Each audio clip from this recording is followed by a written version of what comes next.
With the return of a certain captain, and with Goku and Vegeta finally making it to Earth, we continue our Resurrection F Dragon Ball Super retelling.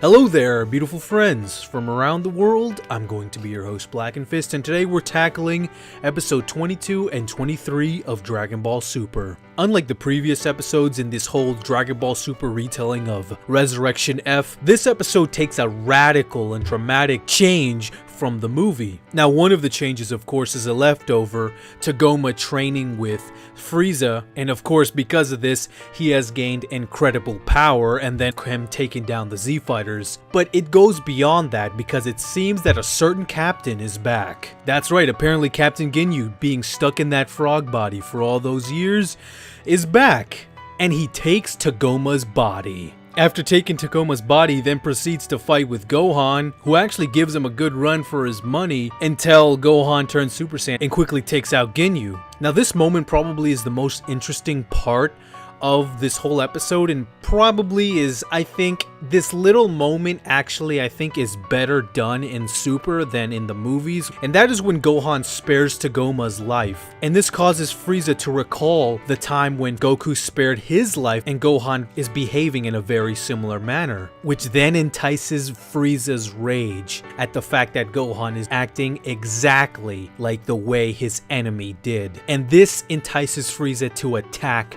Gohan. And I actually think that this is portrayed better than in the movie, where Frieza just out of nowhere attacks Gohan just to prove how powerful he is. I do believe that actually adding that moment of the flashback, recalling back to that moment, it really adds very genuine feelings to Frieza, and I think it's a good window into the mind of Frieza and how his mindset is. But unfortunately, there are some bad things that come with this episode as well. Obviously, the biggest thing that I've heard a lot of people talk about is the plot holes. There's mainly three that I'm going to talk about here. Gotenks defusing so quickly, Ginyu changing into Tacoma's body under weird circumstances, and of course when Ginyu finally takes Tacoma's body, he can use his body at his full potential. Let's take the Gotenks one first. Other people have pointed out, but it is kind of weird how Gotenks comes in there, he lands one hit, and then immediately disfuses. Now, you can't use the excuse that Gotenks was using too much power and therefore it shortened the fusion, because he was only in his Super Saiyan form. So the only way this would make sense is if Goten and Trunks fused together into Gotenks and then spent 28 minutes twiddling their thumbs doing nothing and then going to fight Tacoma for some reason.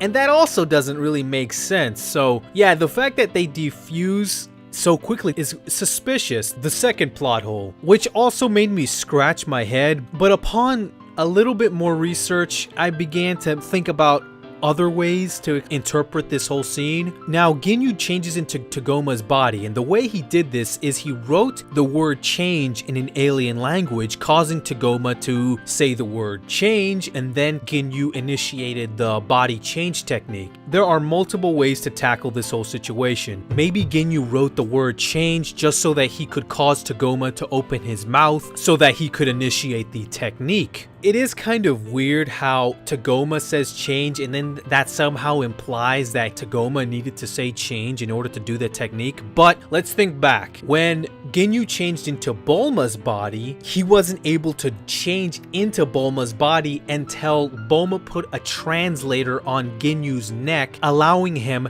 to actually say the word change and then being able to change into her body. So obviously, from that piece of evidence, Ginyu has to say the word change in order to even do this technique, or at the very least, the word change has to be uttered by somebody. Now, obviously, if Ginyu has to say the word change, there is no way that Ginyu was going to be able to change into Tacoma's body, because I'm pretty sure Tacoma doesn't have a handy frog translator around. So I could understand why this made people scratch their head, and it did me too. And the third plot hole, which I actually don't think is a plot hole, or at least definitively a plot hole, because it involves so many variables and it's just the way you interpret this scene. But when Ginyu takes over Tacomas' body, he starts beating all the Z fighters down. Before I continue, I actually had no problem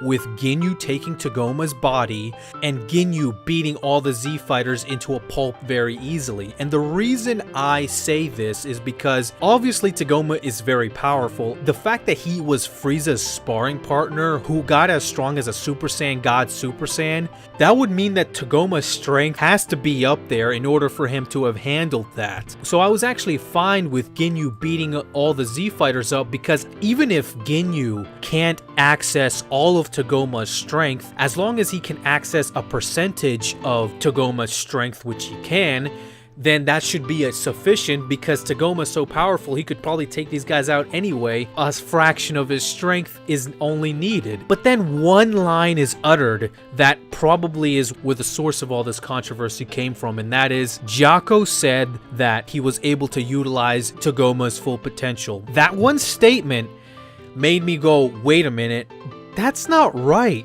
is it? I have a lot to say about this, but I'll try to keep it very brief. Me and Quaman have talked in the past about Ginyu, and especially about his body change technique.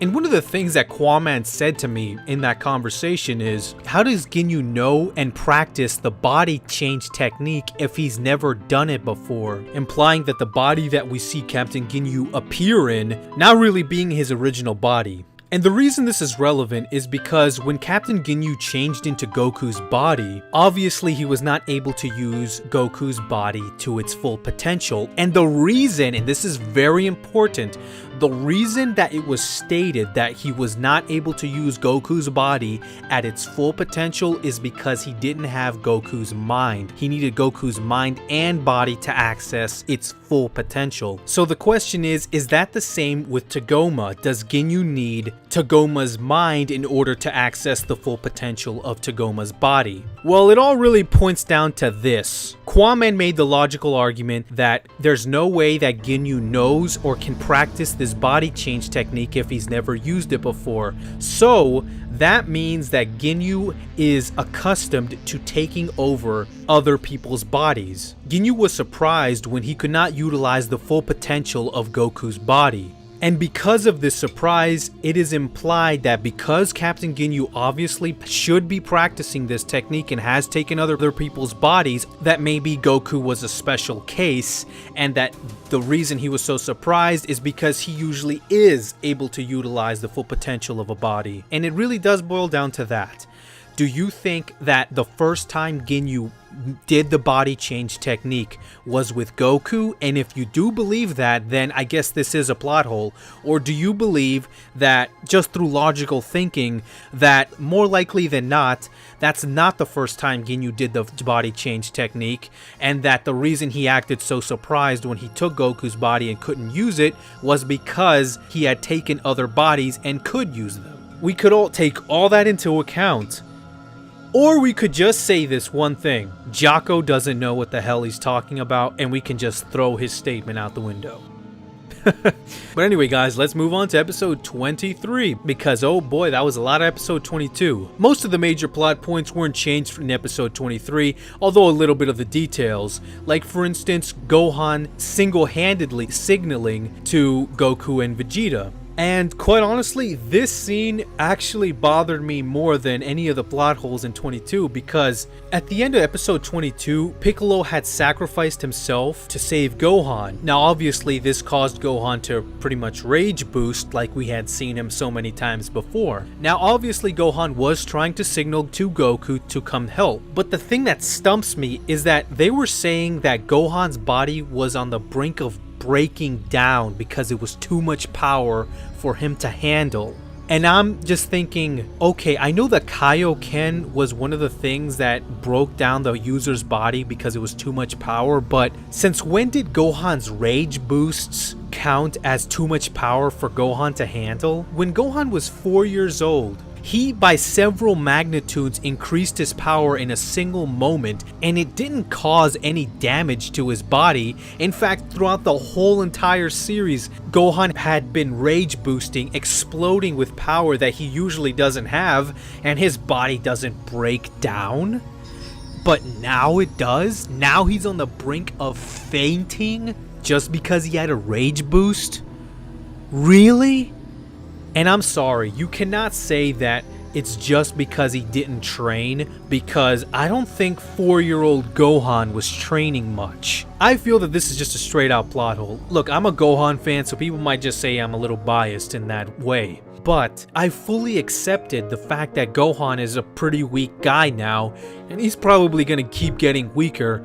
And quite honestly, I wouldn't have even been that mad if Ginyu had killed Gohan at that very point. I wouldn't have been mad, because I understand that Gohan is weak for some reason. Yeah, I might not like it very much, but yeah, he's weak. But Gohan rage boosting and then fainting because of it doesn't make sense considering what has happened in the past, and that is the reason that I'm mad with that decision. And I know I just focused on that one little thing in episode 23, but quite honestly, the rest of the episode was alright. It was an okay episode. I just feel that for the most part, without the plot holes, episode 22 was actually a pretty fun episode, seeing all the changes they did with Ginyu coming back. And episode 23, without that one plot hole, is just, you know, it was just going through the motions, it seems, because it really wasn't that many changes. But anyway, guys, this has probably have been the longest episode review to date, but you know, I just had to talk about these plot hole things.